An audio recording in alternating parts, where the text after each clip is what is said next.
Welcome to PGWSA. This guitar is made of wood, and I'm surrounded by wood, as I'm sure you are. All this wood was once made from living trees, sacrificed for our comfort, safety, and enjoyment. That's why wood is so precious. I'm going to teach you a song, Mighty Oak, right after we see what's happening at the Wendell State Forest. Mighty oak, you stood 100 years, now cut down. You're lying, crying on the ground,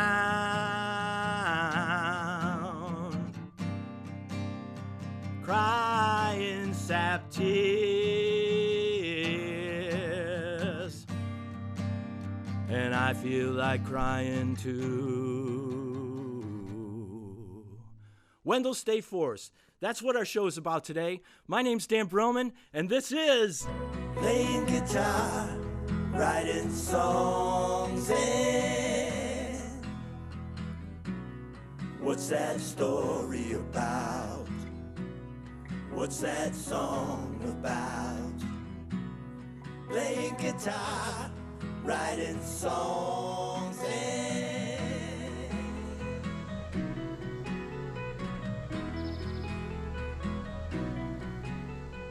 on this show, we have guests who are very involved with the Wendell State Forest and its protection. Let's take a look at the Wendell State Forest.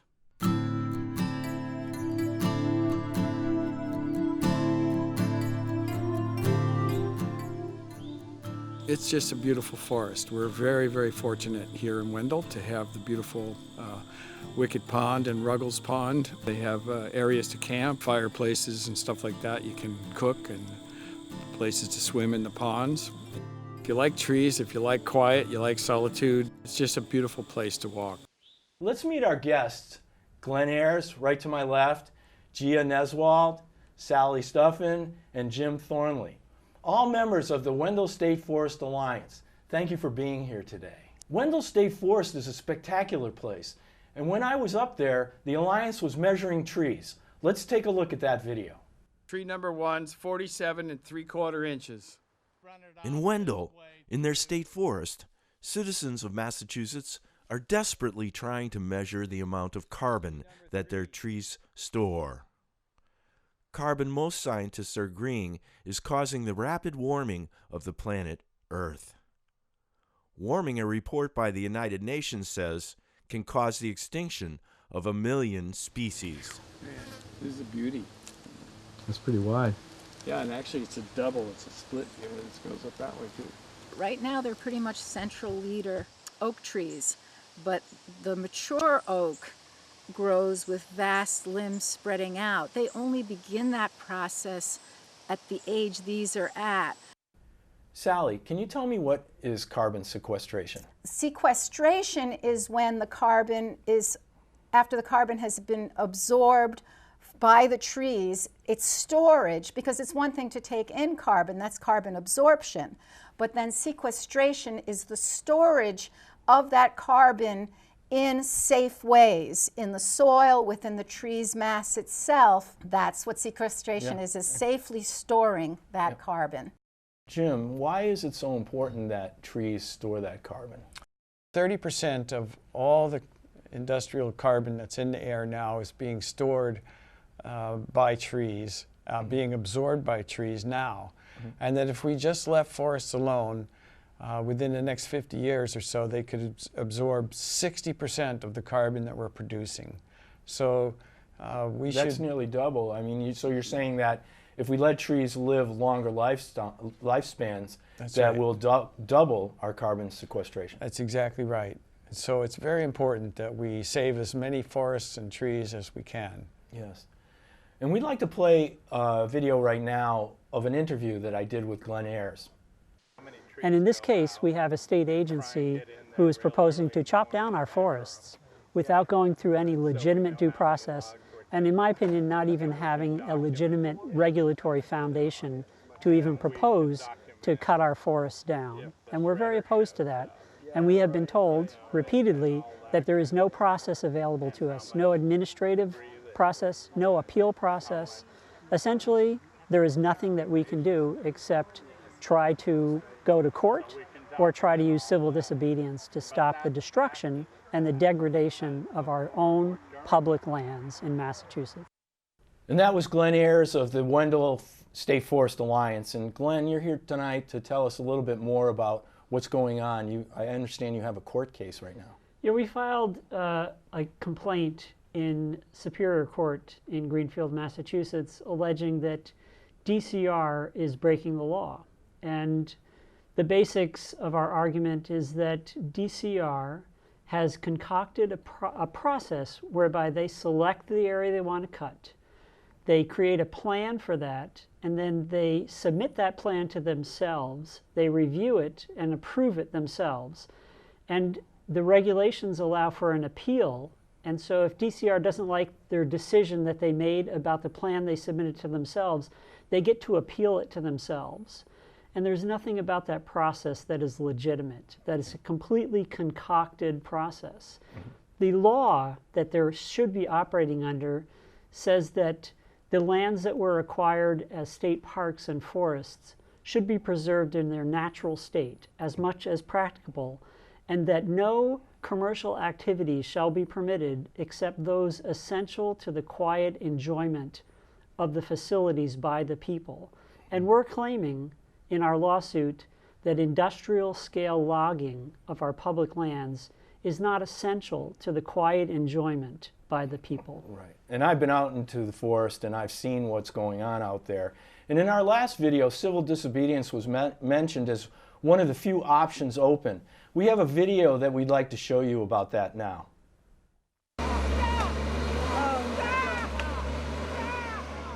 Here in Wendell, Massachusetts, in the People's Forest, the trees are being cut down. Let's get over with the rest of them. Citizens are being arrested trying to protect this forest. The Department of Conservation and Recreation has contracted private businesses to cart off truckload after truckload of once living, carbon sequestering trees. We've been left with no other choice but to use our bodies to stop this illegal operation. And Wendell citizens are using the only defense available, themselves. Save our environment, save our planet, save the forests. Massachusetts citizens are being arrested protecting their forest. Gia, was it hard for you to put yourself in a position to be arrested? What was hard was to see what was happening to our forest and that there didn't seem to be anything else we could do. I've never risked arrest before, but it seemed clear that that's what I needed to do. And I was thinking about my child and my prospective grandchildren, and that makes it easy to know I need to stand up for the future of life. I'm going to ask Jim, do you feel that your arrest is making an impact? I think that it is making an impact. I think that what happens is, since there's no other way that we were able to reach anyone, we certainly weren't able to reach DCR. They were completely unresponsive to everything that we talked about and asked them for. We had to make sure that they knew that we existed and that other people could also find out that we existed. And unfortunately, it takes putting our bodies on in front of the vehicles, the logging trucks, etc., to let people know what's really happening. It's not that they're publicizing it. It's the only way we can get out there. Truckload after truckload of trees has been removed from the forest. We have a clip to look at now. These trees and thousands more which are slated to be sold for who knows how much profit of the few at the expense of the many are being hacked off, limbs stripped, crushed, and left. Leave forests alone, completely alone. Forests know how to manage themselves.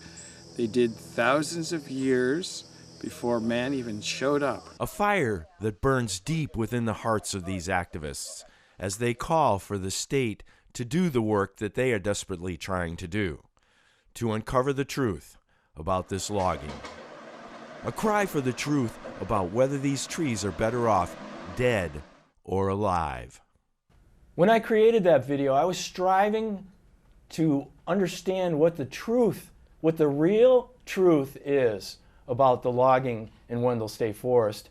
And I wanted to ask Glenn, were there any public hearings before the logging? There were no hearings, but the DCR did a tour of the forest area where they took us, a group of us, through the area where they were proposing to cut down the forest. And as a result of that, we submitted a 5-page comment letter of very substantive comments, mostly focused on the climate crisis that we're in.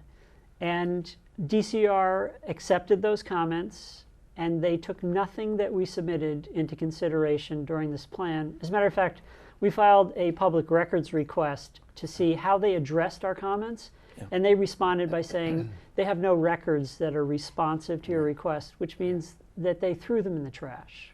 Well, Glenn, I know what you're talking about because I reached out to the DCR several times. I did finally get a response from the head of the project there in Wendell, and he said to talk to their press person. I contacted the press person and they ignored me. So, Jim, I mean, it's frustrating for you guys to not really feel like you have a voice in this. They're basically harvesting the forest as a crop, and they just keep repeating the same process over and over. And therefore, they're looking at it as a commodity rather than a forest as it should be. Jim, I've been out there twice documenting with video what I would call the devastation of the Wendell State Forest in those areas, and I would describe it as a hack job. And to me, it looks like there's no regard for really the dignity and the health of that forest. It's more like they went in there just to cut down the money trees, and it's just deplorable to me what I saw out there. Now, we're facing a climate crisis, and we have been for quite some time. This is what our next video is about. Let's take a look at that now.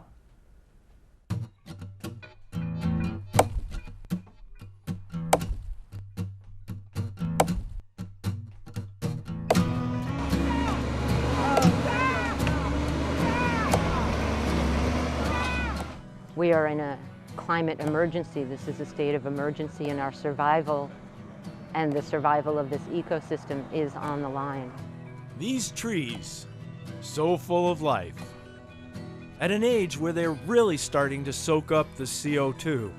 The fastest, easiest, simplest way to fight climate change is to leave forests intact. These trees being sold off by the state for the private profit of a contractor who will soon be dragging lifeless wood down a skid road. The easiest thing to do is protect existing forests, mature trees, when they're just starting to pack on the carbon. But there is a group of private citizens ready to be civilly disobedient in an effort to save their forest.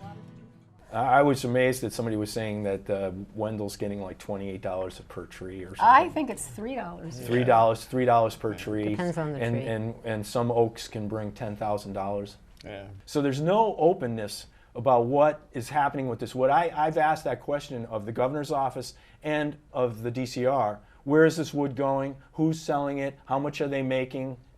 They won't answer those questions.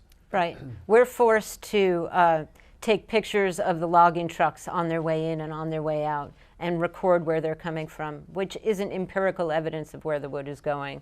If we had more man and woman power, maybe we'd track those trucks. But either that or a government that's open and we have the right to what's know. going on. DCR Yeah, is a public agency that works for us, and we should be told freely. It's the people's forest, and the people should know. Trees are truly the lungs of the planet, and they play a vital role. There seems to be an ongoing debate among some as to whether or not trees are better off dead or alive. Let's watch this short video. once left to grow for hundreds and hundreds, some even for thousands of years, these trees, the largest living organisms on Earth, cry out for justice in a human world where some value economics over the environment. Sap tears echo their cries across the state of Massachusetts and beyond, in a world that still doesn't know whether these trees are better off dead or alive. That ongoing debate of whether trees are better off dead or alive. Glenn, how was the decision made to log? Well, in this case, in Wendell, the decision was made entirely by DCR. They're about 10 years ago, they were accused of abusive logging in Massachusetts. They were clear-cutting extensive areas of the state forests, and we're just talking about public lands here. Now DCR is identifying the oldest areas of the state forests, like in Wendell, the stand of 100-plus-year-old oak trees. And so they're doing what's called high grading. They're identifying the most valuable trees economically, and they're going in and they're targeting those areas for extraction. But those trees are also the most valuable in fighting the climate emergency that we find ourselves in. These forests have the potential to double their carbon sequestration rates. Actually, one study done in 2011 by Nunnery and Keaton suggests that double is the minimum expected increase in carbon sequestration. It could be more than 4 times that. We've seen some of the ways that attention has been brought to fight to save the Wendell State Forest, and we have a video to play now that shows another powerful way to send your message. I have dreamed on this mountain since first I was my mother's daughter, and you can't just take my trees away without me watching. No, you can't just take my trees away.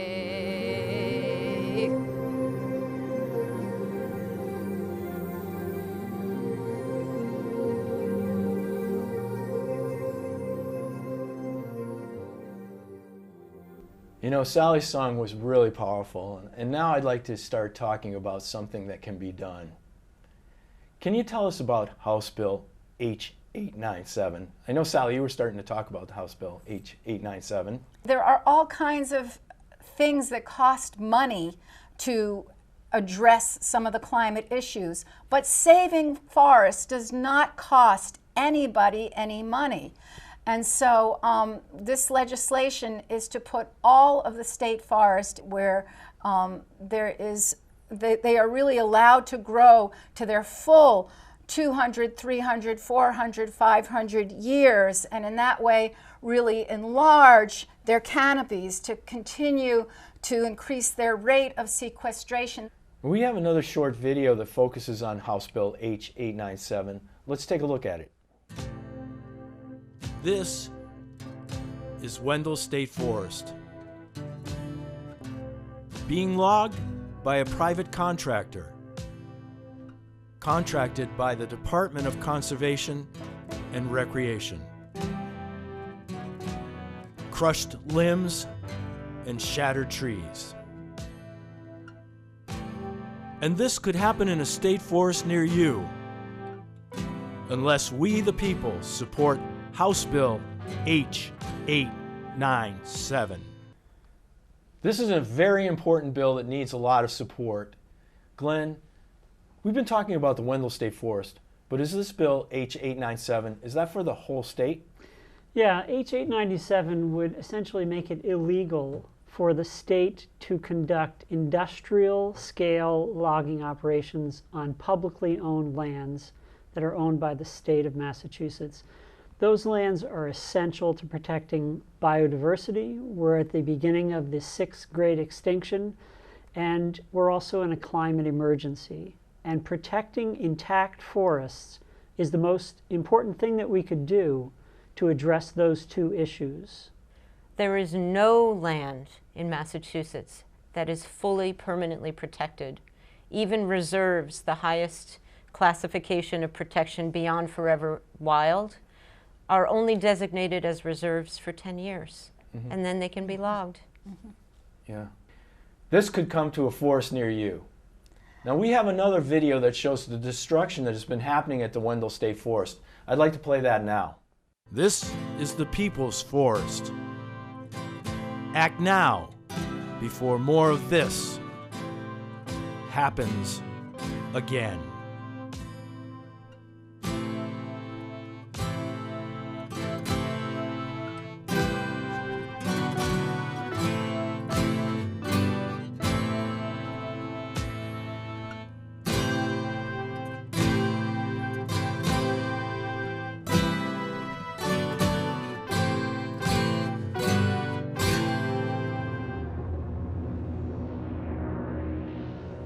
So I'm going to reiterate, for anyone who's watching this program, we have been focusing on the Wendell State Forest, but all state forests are at risk.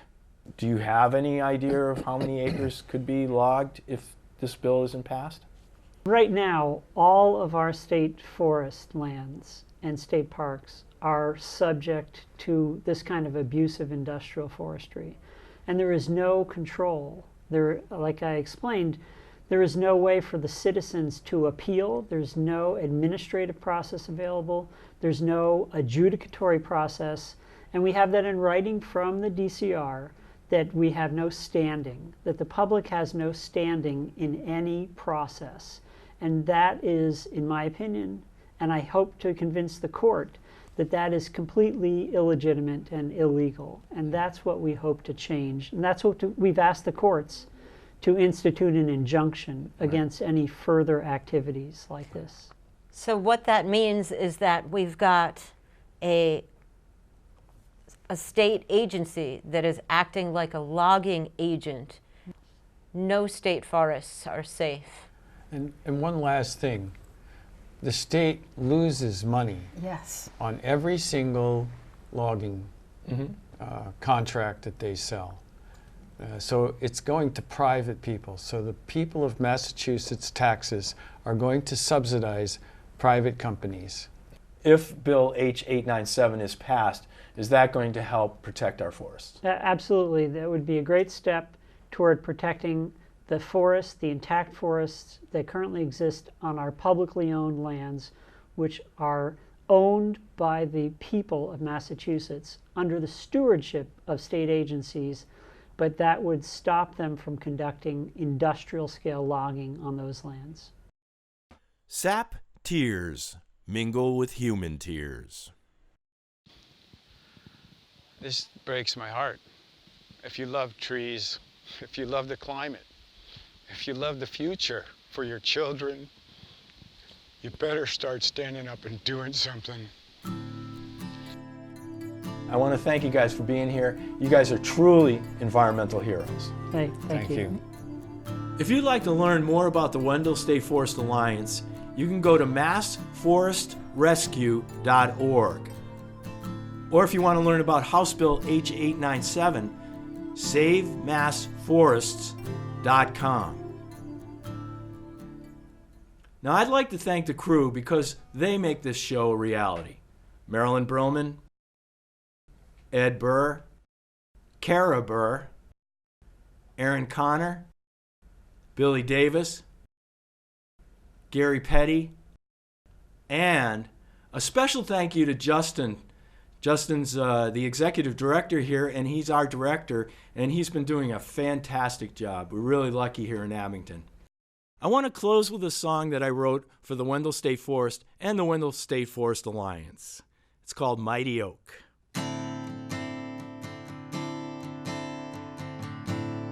Mighty oak,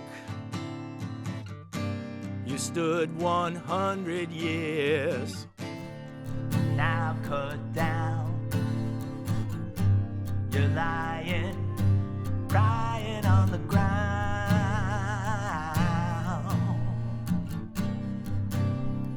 crying sad tears,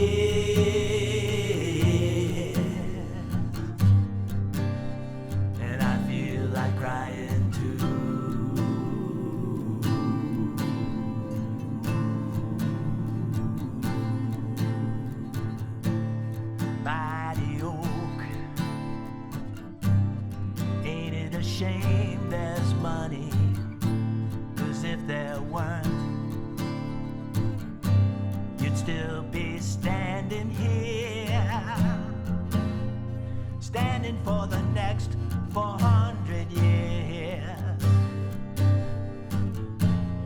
instead of crying, sad tears.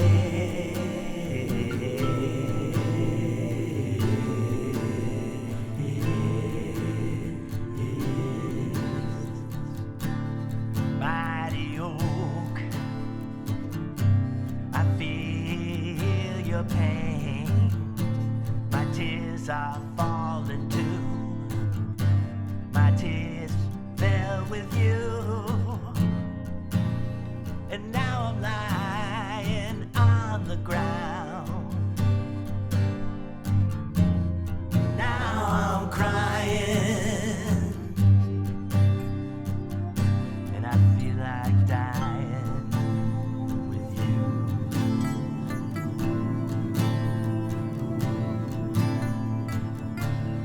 Mighty oak,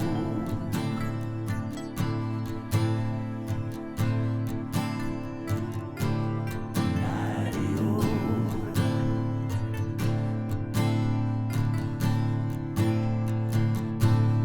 mighty oak.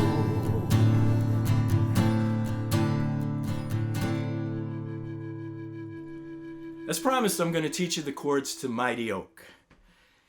They're really hard chords to play. This is an A minor 11th. And I'm holding it in what I call a Richie Havens kind of pattern, because I saw Richie Havens play this at Woodstock. To play the A minor 11th, you're using your middle finger, your second finger down, to cover the bottom 3 strings. And you're using your thumb to cover the top 2 strings. And you're leaving that 4th string you can see there open. So it sounds like this. And then the G minor 11th is the same chord configuration, but down to the 3rd fret. To play the G minor 11th is the same configuration, the same pattern. The bottom 3 strings and the top 2 strings, leaving that D string, the 4th string down, open. So from the 5th fret to the 3rd fret is the beginning of the song, Mighty Oak. And then the second part is from the G minor 11th to the F minor 11th. That's a really kind of sad melodic sound.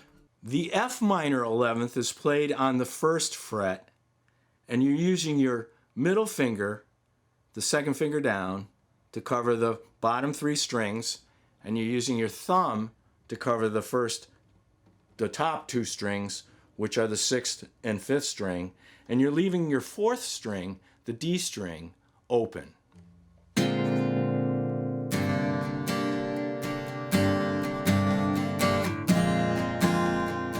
Very hard chords to play.